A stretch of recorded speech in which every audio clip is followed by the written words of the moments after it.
Askara, kamu terlalu memandang rendah padaku, sehingga kamu bertindak sekehendak hatimu, dan berbareng dengan perkataannya itu, Datuk Api telah menjejakkan kedua kakinya, dia melompat ke depan Askara, sambil menghantam dengan pukulan telapak tangannya. Akan tetapi Askara hanya berkelit sedikit saja, dengan menggeser sedikit kakinya, maka ia telah bisa mengelakkan serangan hebat itu.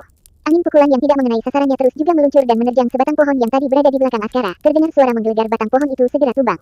Belasan orang yang menyaksikan hebatnya pukulan tersebut, jadi bergidik, mereka jadi membayangkan kalau saja memang tubuh manusia yang terkena pukulan tersebut, tentu seluruh tulang-tulang tubuhnya akan hancur remuk.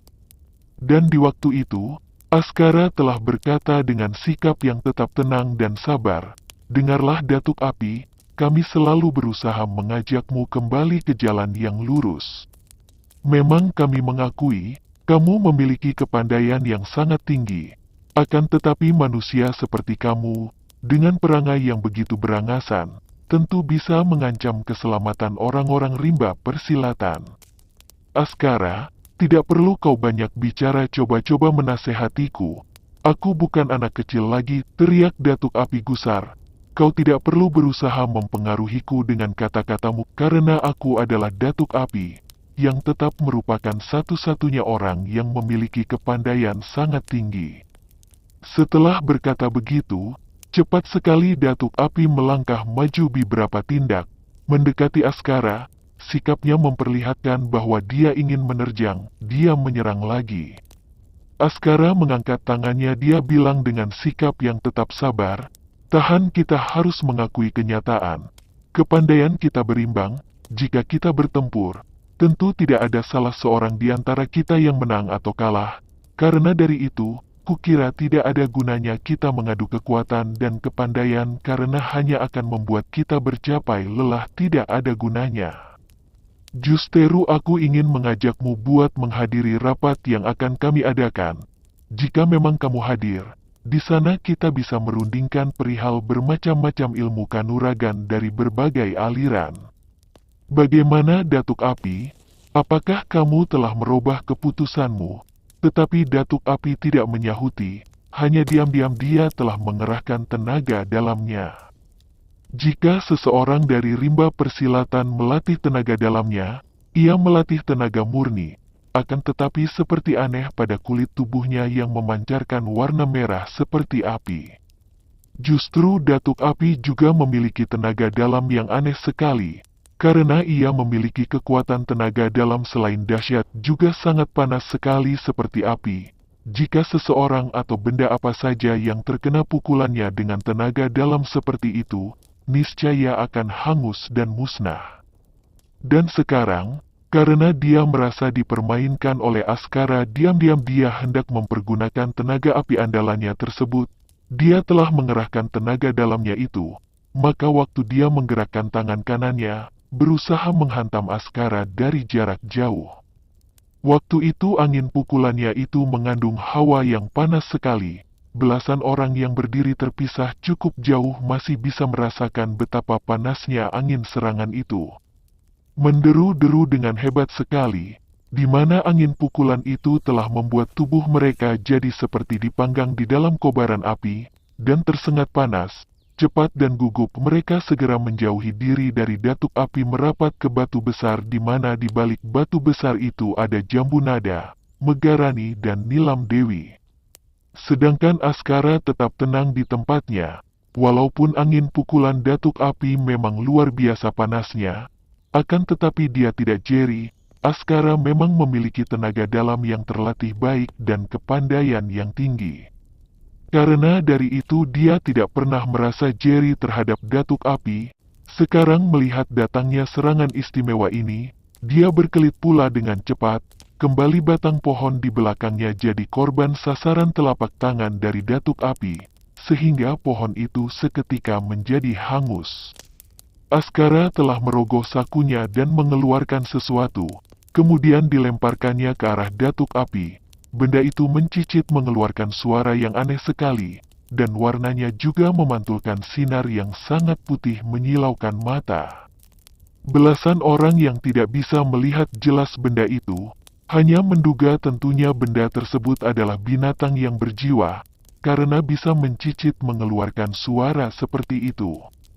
Karenanya mereka jadi bertambah heran, di saat datuk api menyerang dengan tenaga api yang begitu dahsyat dan hebat, mengapa Justeru Askara ini melepaskan binatang tersebut sebagai lawannya? Mereka menduga, apakah memang Askara tidak memiliki kepandaian tenaga dalam yang setingkat dengan datuk api, sehingga Askara tidak bersedia menghadapi keras di lawan keras. Karena berpikir begitu, mereka hanya mementang mata lebar-lebar saja dengan hati bertanya-tanya dan berdebaran. Mereka juga diam-diam mengharapkan kemenangan Askara yang seperti berdiri di pihak mereka dan ingin menolong mereka dari kebengisan datuk api. Waktu itu datuk api yang melihat benda putih tersebut, mengeluarkan seruan tertahan, "Bangsat, kamu licik sekali," dan sambil membentak begitu, tangan kanannya digerakkan lagi, dia menghantam ke arah benda putih itu, yang tengah menyambar ke arah dirinya. Angin pukulan itu mengeluarkan hawa yang panas sekali, menyambar ke benda putih itu, akan tetapi benda putih tersebut mencicit lagi beberapa kali dengan suara mendesah, kemudian telah berkelit, seperti juga benda itu bisa merubah arah sambarannya. Pukulan datuk api jatuh di tempat kosong, sedangkan benda putih itu masih terus juga menyambar datang. Dalam keadaan seperti ini, datuk api yang rupanya jadi mendongkol, tidak menarik pulang tangannya, hanya saja sekarang dengan dibantu oleh tangan kirinya, dia berusaha menangkap benda putih yang tengah meluncur ke arahnya. Maksud datuk api ia memang ingin menangkap benda putih itu, yang tengah meluncur ke arahnya.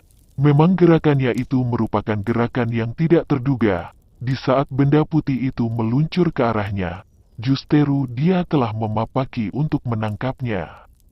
Akan tetapi benda putih tersebut seperti juga bisa menghentikan luncuran tubuhnya di tengah udara, telah berhenti tidak menyambar lebih jauh.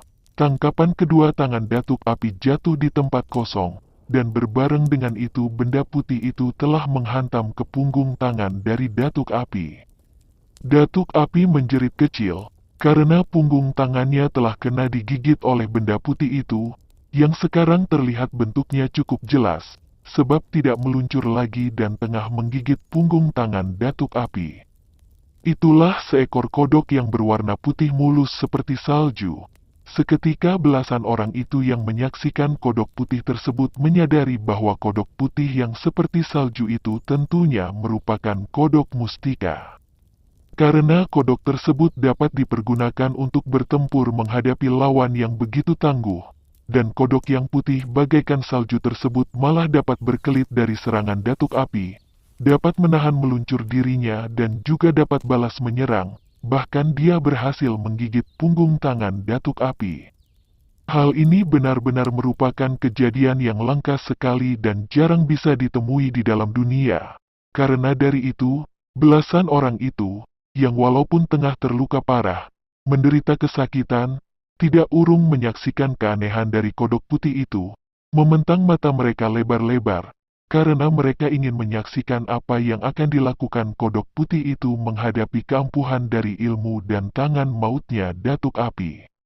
Waktu itu datuk api berusaha mengibaskan tangan kanannya, di mana kodok putih tersebut sedang menggigit punggung tangannya.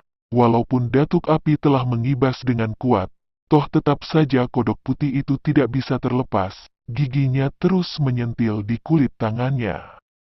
Bukan main murkanya datuk api, ia membentak bengis dan menarik kodok putih itu dengan tangan kirinya, tetap gagal, gigitan kodok putih itu ternyata kuat sekali. Karena melihat usahanya tidak berhasil, dan melihat Askara berdiri dengan tersenyum seperti juga tengah menertawai dirinya, karena murka sekali, datuk api telah menggerakkan tangan kirinya, dia menghantam kodok putih itu. Plak kodok putih itu memang bisa dipukulnya dengan kuat.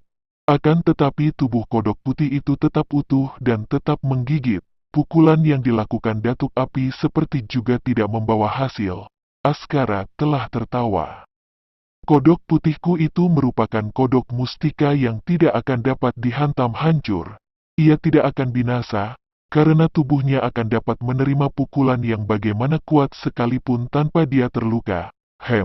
Demikian juga halnya dengan senjata tajam, tidak mungkin dapat melukainya, dia kebal dari senjata tajam.